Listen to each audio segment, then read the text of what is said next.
Right, just have to go and see Darren about a silly run that he's going to go and do. Right, let's get cracking.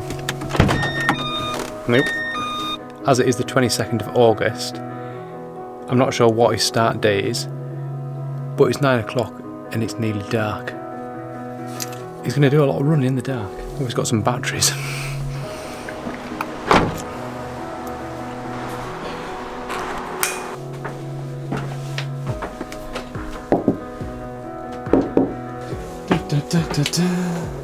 This is the control centre. Right, so I have been invited in the man cave. I'm here with Darren. He is my, well, you've not met him yet, you might have seen him in a video, but he's my partner in crime for the Bob Graham round, but he's going to be doing something fairly stupid fairly soon.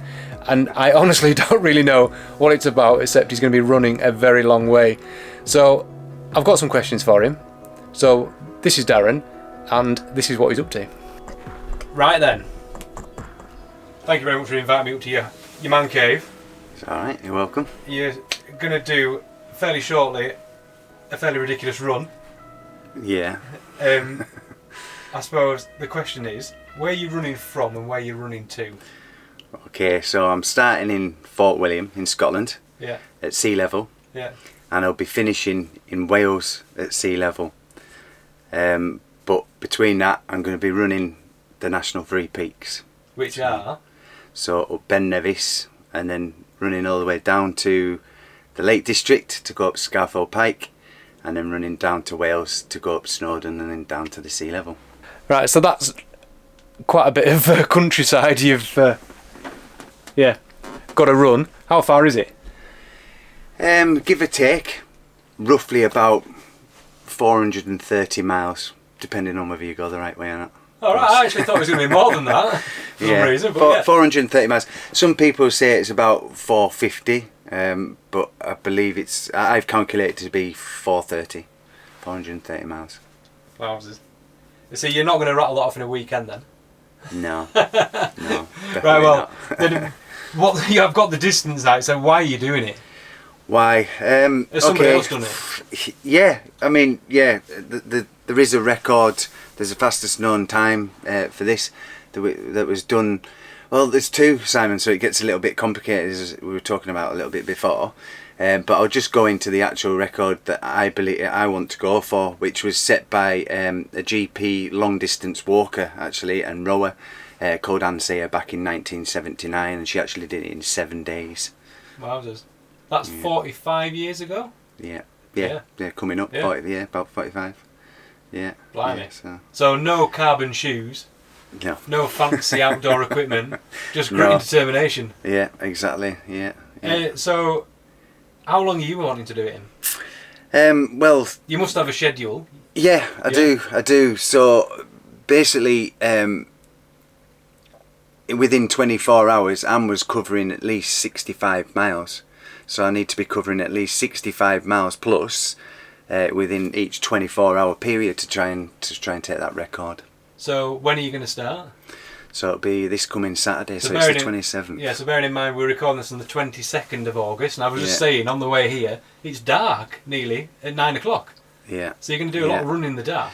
It is. I was going to do it a little bit later because Anne actually set off in mid-September to do it. So, you know, I'll be finishing early September, but like you say, because of the light, I don't want to, lose too much light through the night. But yeah, it will be getting dark, sort of 9 o'clock, not getting light till sort of 6 o'clock in the morning. So if you're running on a 24-hour clock, how much of that are you going to be actually running?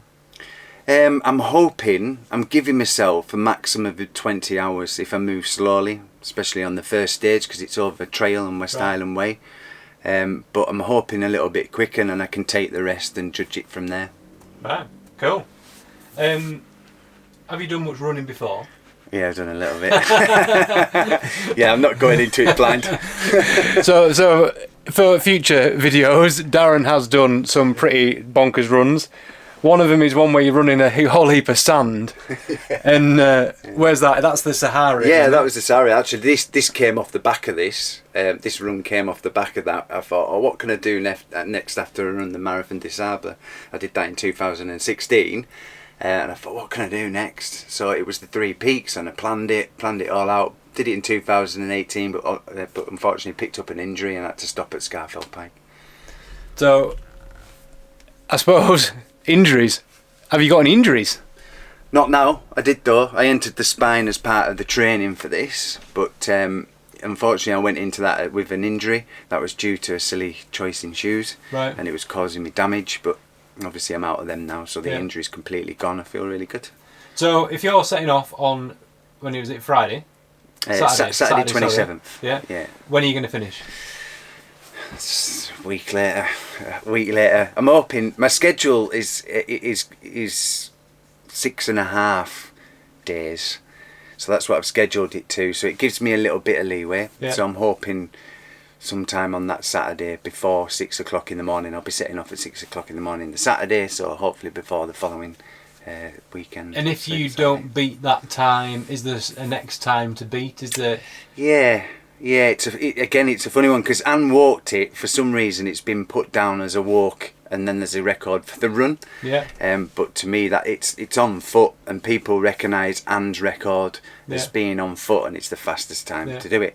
But there is another record that was ran just recently in a race, because they did a one-off race on it, and that was done in, I believe, 8 days 12 hours by James Parsons of Kendal. Actually. Yeah, so local to us. And this is self-supported. Or is it? It's not. It's not. No, it is. But you're not going to be going to hotels and B&Bs and stuff, are you? No. So it's living out of a van, Simon, for the week. So van life. Yeah. So it'll be my wife supporting me as well. So she'll be doing most of Scotland. There's not going to be much sleeping. No. So it's basically, bit of food, bit of lying down, and bivvy bag or a tent. Bivvy bag, maybe. Yeah, a bit of a bivvy bag where I can, need to stop. So I have got a small tent which I might take with me as well, just in case I need to stop. But mostly van. Fantastic. Right. Well, that, I suppose, is episode 1, or an introduction to this. What's it called? The 3 Peaks. It is the National 3 Peaks. It's a challenge, but I've named it Project Great Britain. It's one of my own challenges that I've been wanting to do for quite a few years now. And if you don't successfully get this one ticked off, are you going to revisit it? Don't know. Not saying yet. I was trying to get him, but heard it here first. Right. Well, by the time I've started this video, you will be running. Yes. So hopefully the viewers will be able to catch up on hopefully a successful run. Yeah. And we'll see what happens. Yeah. Right. So from Darren and I, comment, like, and subscribe, and we'll see you in the next one. So there we go. Job done. It's really dark now. I hope he does alright. Right, so details for Darren's run will be in the description below, including the tracker. So if you want a dot watch, have a look at the description below. It's all there for you to look at on open tracking. Right, as it's late, and we all need our beauty sleep, some more than others. We'll sign off, and we'll see you in the next one.